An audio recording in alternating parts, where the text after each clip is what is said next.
I'm about to do something with the new Toyota Gr GT that no one outside of Toyota has ever done. I'm going to press this button here to start it. And now I'm going to turn this dial on the steering wheel to put it into track mode to make it a bit louder.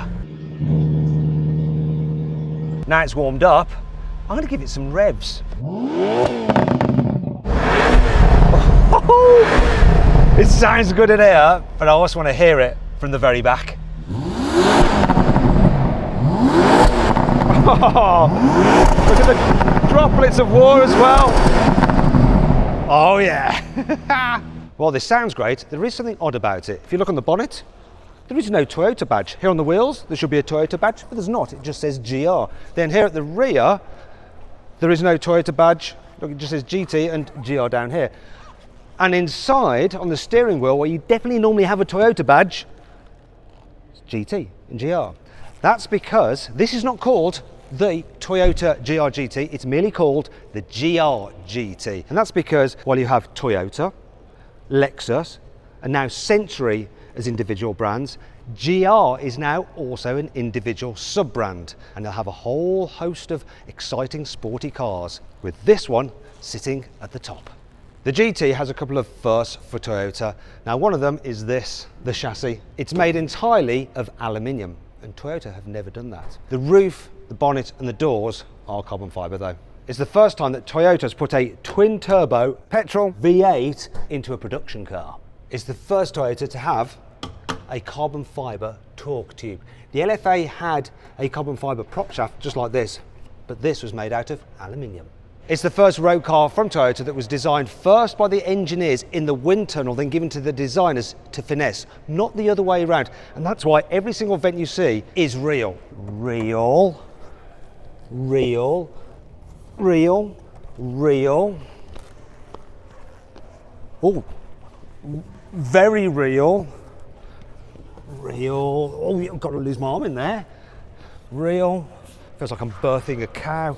And all this around here, real, real, real, real, absolutely no fakery. Another first is what Toyota has done with the gearbox. So the power comes along the prop shaft here from the engine at the front, and you have a wet clutch here, but around it is an electric motor. It gives you added assistance for torque fill to reduce turbo lag. Now the engine is always running. This is not like a normal hybrid system. It only provides added grunt when you need it. Anyhow, the power comes in here through the gears. It's an 8-speed automatic gearbox, and this is the first for Toyota. The way they've done this, they send the power then forward again to the limited slip differential here. Toyota's never used this design before, and I must say it's quite unusual. The reason Toyota has gone for this transaxle setup is improved weight distribution. So you have 55% of the car's weight at the rear and 45% at the front, which is unusual for a front engine car.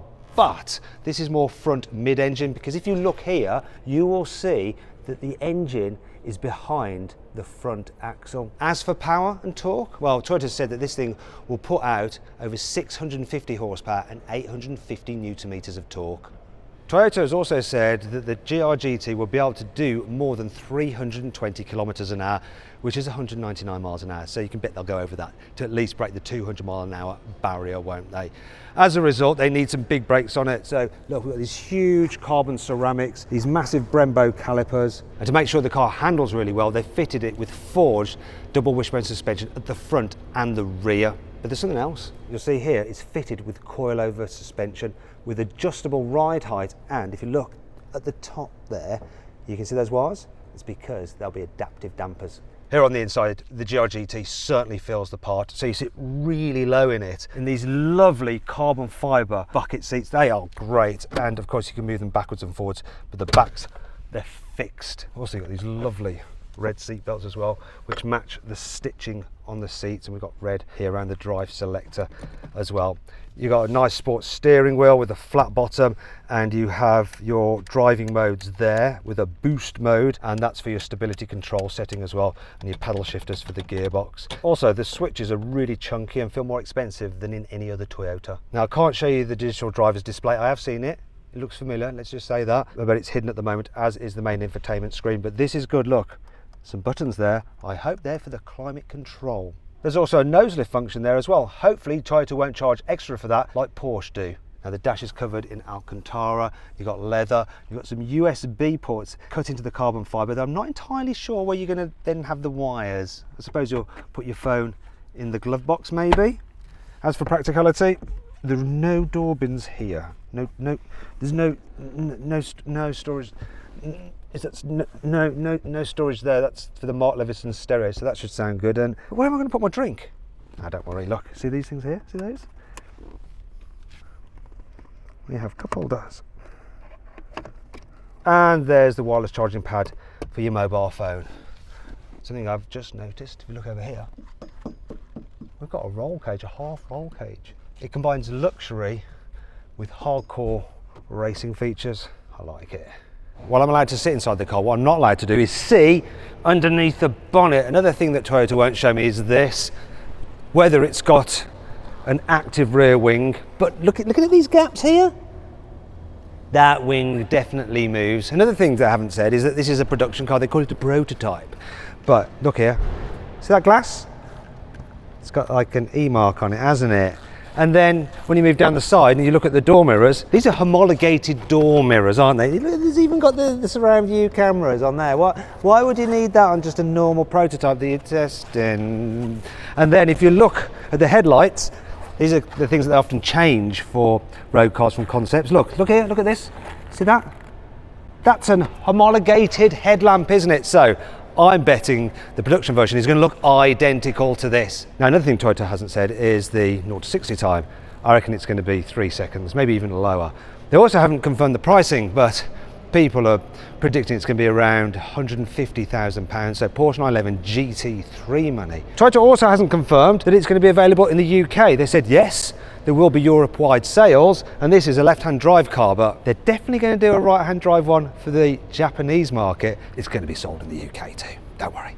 And here's another thing I want to show you. It's a GT3 version of the GR GT, so this will be raced in things like Le Mans and so on and so forth from next year. But why they're doing that? Well, Toyota has this program of testing cars through racing and then putting the features actually on road cars. They do it with the GR Yaris and they'll be doing it with the GR GT. So maybe one day there could be a GT3 version of the GR GT, just like you get a GT3 version of the Porsche 911. There is one other thing I want to show you which could start the rumour mill of rumbling, and it's this. Check out those bolts, have a look. Look at those bolts. What does it say on those bolts? It says Lexus. Now people might be thinking, wait a minute, this is not really going to be a GR GT, it's going to be a Lexus LFA replacement, surely. People are going to want to see a replacement for that car over there. That looks a lot different than this. There is a replacement for that though. This is the LFA concept, so it's a homage to the LFA, but it also hints at a future LFA replacement. And Toyota haven't said much about this car other than it's electric. The actual architecture underneath is the same as the GR GT, but obviously it hasn't got a twin turbo V8 or any of that kind of stuff. Now design wise, it's sort of got that same like artistic, humble look as the LFA, but it's totally modern. So you've got Lexus's modern light signature there as well. We've got huge vents there, not to feed air into a 4.8 litre V10, just for cooling and aero. You've also got these nice vents on the bonnet. Now, they don't remind me of a Lexus, they remind me more of a Lotus Emira.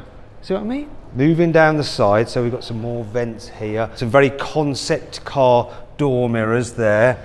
And this bit is a nod to the LFA. You can see it here, see this vent? Now normally on the LFA, that was feeding air into an oil cooler. There's another vent here on the LFA which feeds air into the radiator on the LFA, but here it's just pure air. If you look down here, you'll see, look, hello, can you see my hand? Roof line though is very much like the LFA, the way it falls away to the back, but this has a weird feature on there. That is a drone that can fly off and follow you around to film you when you're having fun in your car.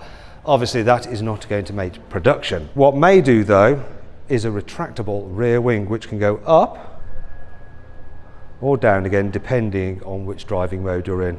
Now also at the back you'll see this design here with the air vents. Once again on the LFA they were there to aid cooling with the radiators, but here it's more for show and a nod to its predecessor. The biggest nod though is this, look. See that? That light is to mimic the tri-exhaust on the LFA. Looks cool, doesn't it? There's some more similarities on the inside, so let's go check it out. There are various LFA vibes, like this part reminds you of the LFA, the door card design, but obviously it's just totally modern and actually quite futuristic. Speaking of which, we have a yoke steering wheel. Now Lexus has already introduced a yoke on the RZ. This is like some serious advancement. It's kind of crazy. Oh look, we have paddle shifters with an M mode on the dash here. That bodes well, so you'll probably be able to have synthesized manual gear changes. Also notice these switches here are very much like in the original LFA as well, and the design of the dash, well, that's completely new with this screen design. That'd be interesting if they make that with this curved screen. It looks good.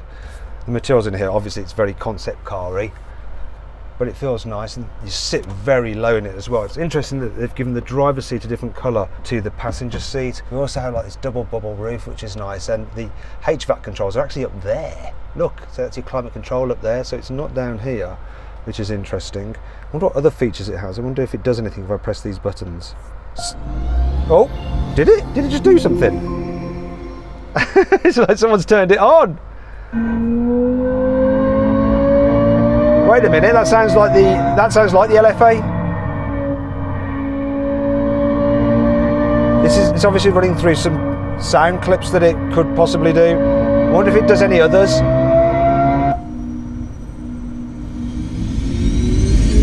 Right, that feels like I'm about to take off. All right.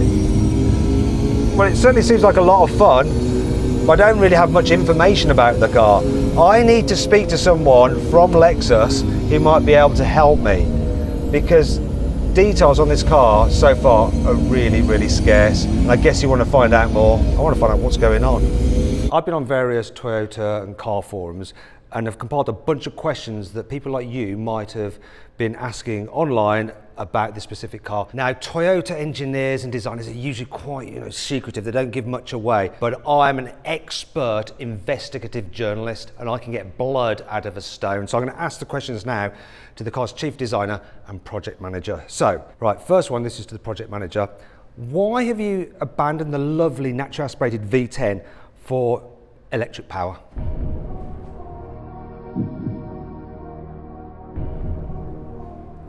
A question to you then, chief designer. How are you going to replace that V10 sound? How many motors has it got? 2? It's got to have 2. It's four-wheel drive or rear one? Tri-motor for the Okay, horsepower. You've got to give me horsepower. How much horsepower? When you're designing this car, you've got an idea with the power figure in mind. So what is it? Ballpark, just ballpark. It's going to have more than the LFA, so 600, 700 horsepower, maybe 800. Looks like 8. Will production be limited again? You're going to limit this, right? Yeah? Okay. Price.